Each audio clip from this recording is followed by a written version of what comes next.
讲到离奇失踪，通常我们会想到荒郊野岭或是人烟稀少的地方。可是这个案件不一样，竟然有人在路跑活动中跑着跑着就不见了吗？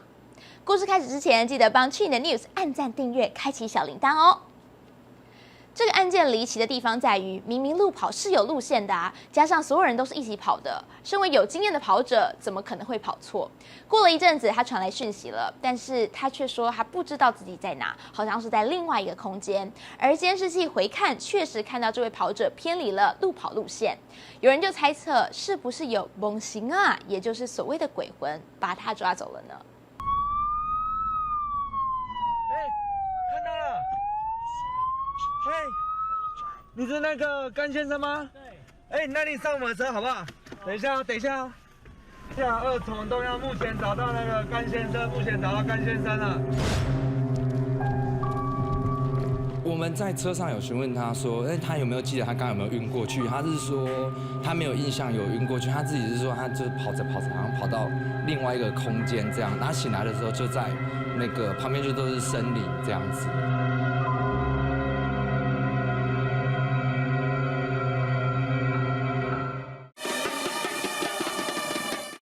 参加路跑的有400-500人，跑着跑着就在先野路和北坑路交叉口，甘姓男子突然转了进去。奇怪，路跑终点站路线应该要往先野路方向前进，他怎么会跑进北坑路呢？一般正常沿着大马路走，就是走着大马路啊，就不太会再去切那条小路，所以真的不晓得什么原因他会切下去。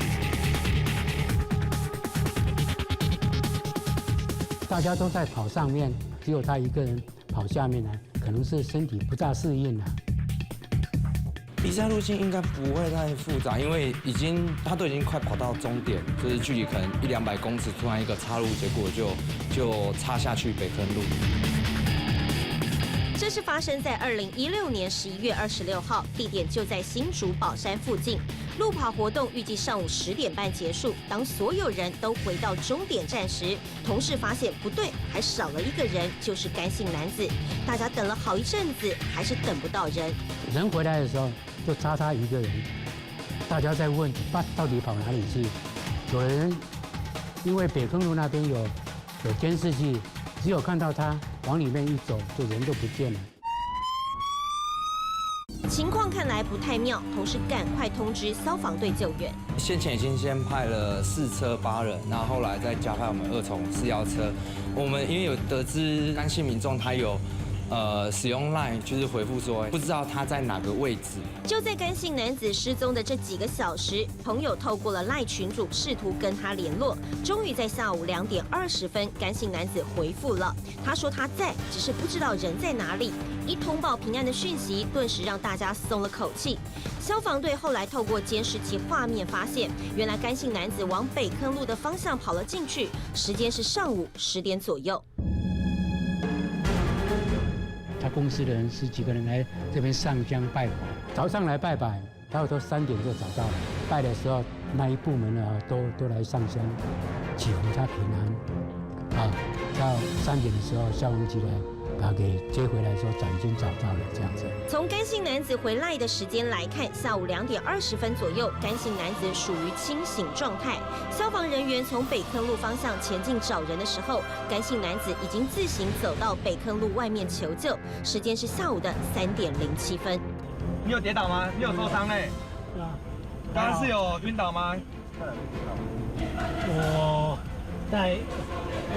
我醒来的时候在这森林里面。醒来的时候在森林里面。对啊，这边是哪里？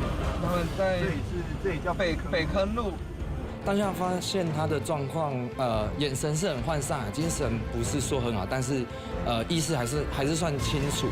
那有点脱水的状况，这样子。人平安没事就好，只是很奇怪，找到甘姓男子的时候，他的精神状态似乎不太好。看他的眼神，就是包括到了县爷庙要上救护车的时候，其实眼神都不是很有精神。那不知道他是不是平常就这样子。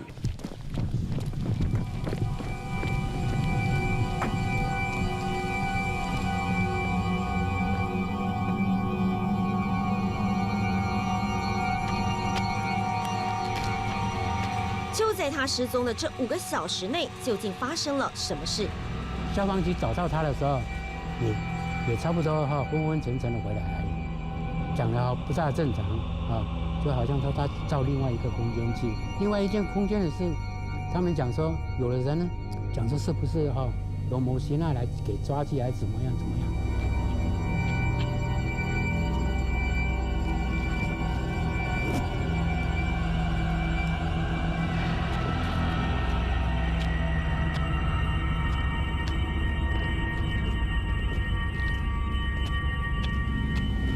就不知道是什么原因，可能造成他要产生幻觉这样子。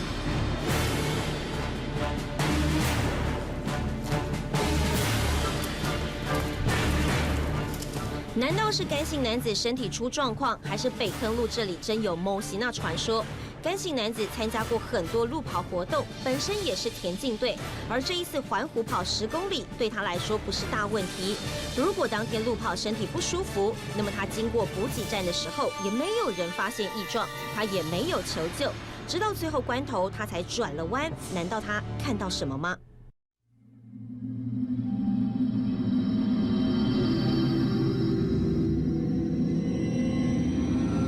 蒙西亚真的会把人牵走吗？当地的居民就说，几乎每年都会有人在这里迷路，而找到的时候都是神志不清，而且嘴巴上还会有泥土和杂草，所以这附近真的有看不见的东西在作祟吗？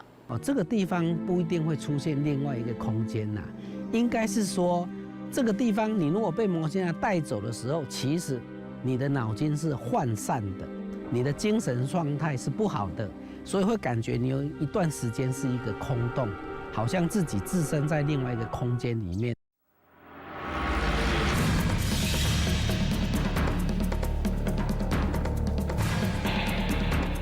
我们重回干姓男子当时失踪的地点，从北坑路下去，地处偏僻荒凉，往下望去还有几户民宅。就在山径的旁边有一条小路，除非干姓男子是跑进去这一条小路，才可能发生跌倒、嘴巴沾到泥土的状况，否则他如果一路往北坑路前进，平铺的石头地面哪来的泥土和杂草呢？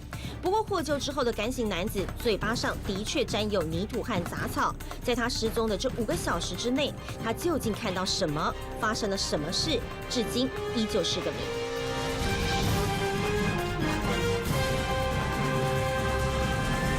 不过当地居民说，宝山有一座仙爷庙是这里的守护神，当初民众才竹笋失踪，都是到仙爷庙祈求拜拜，第2天人就找到了。一如这一次路跑失踪的干姓男子，同事是早上11点拜拜，下午3点钟，男子就奇迹的出现在北坑路上，是巧合还是神明显灵保佑呢？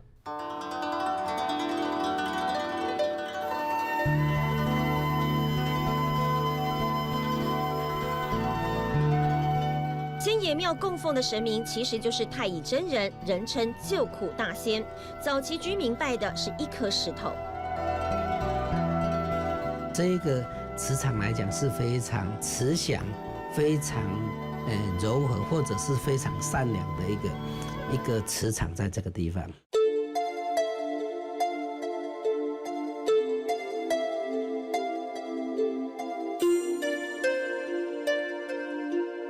为什么当地居民会把石头当神明来拜？原来早年这里曾经发生过一段令居民啧啧称奇的真实故事。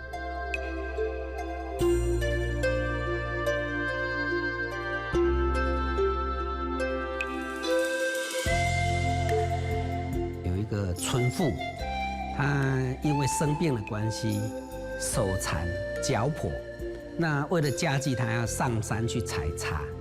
那有一天呢，在这个山里面出现了一个类似像救苦大仙，就是太乙真人形象的一个老人家，然后呢就跟这个村妇讲说：“我来救你的病。”胡须很长，白白的，就站在那边就说：“你呀，回娘家去，一个脚跨在门槛里面，一个脚挂在门槛外面，你回去你的脚就会好。”这名叫彭李妹的村妇听了老人的一番话，其实还有点半信半疑，但她想不妨试试看吧。于是彭李妹果真回到了自己的娘家，一脚在门槛的前，一脚在门槛的后，然后喊3声阿爸、阿布、阿爸、阿布、阿爸、阿布。真的回到家里，果真他的病就好了，所以这个事情就这样传开了。常年不良于行，却在一瞬间恢复了正常，这经过可真让人直呼不可思议。妹是真的有这个人？有呐，他是我们以前的亲戚，就是有那个神仙帮助他，他才好起来啊。所以他的后代到现在都会煮那些素菜来敬奉，然后来拜拜念经，他的后代都会这样。神仙治病的传说开始在新竹宝山地区流传着，只不过当彭李妹发现脚可以正常行走的时候，她要再回头寻找白须老人，却已经不见老人的踪影。于是当地居民认为，当初白须老人做的那一颗石头具有灵气，开始供奉石头。而彭李妹为了感谢神仙再造之恩，从此在住家附近的西园洞焚香拜拜。原本人烟稀少的宝山地区，也因为彭李妹事件，引来了各地民众参拜，指点迷津。直到民国前3年，地方斥资在西园洞新建了一座仙爷庙，供信徒膜拜。大家就知道啊，知道这样的讯息，就大家合起来弄那个庙，就很在供奉他。结果人家都很平安，人家去求有求必应，所以才会有这样的传说，不是传说，那是真实故事啊。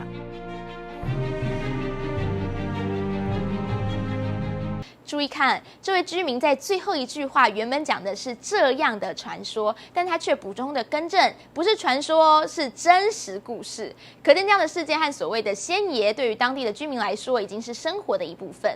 那么你是怎么看待前面提到的路跑失踪案，可能是被猛禽牵走呢？亲爱的 News， 我是 Cindy 吕，喜欢今天的内容，欢迎留言跟我们讨论，也不要忘了按赞、订阅、开启小铃铛，或追踪我的粉丝团，才不会错过我们的最新资讯哦。我们下次见，拜拜。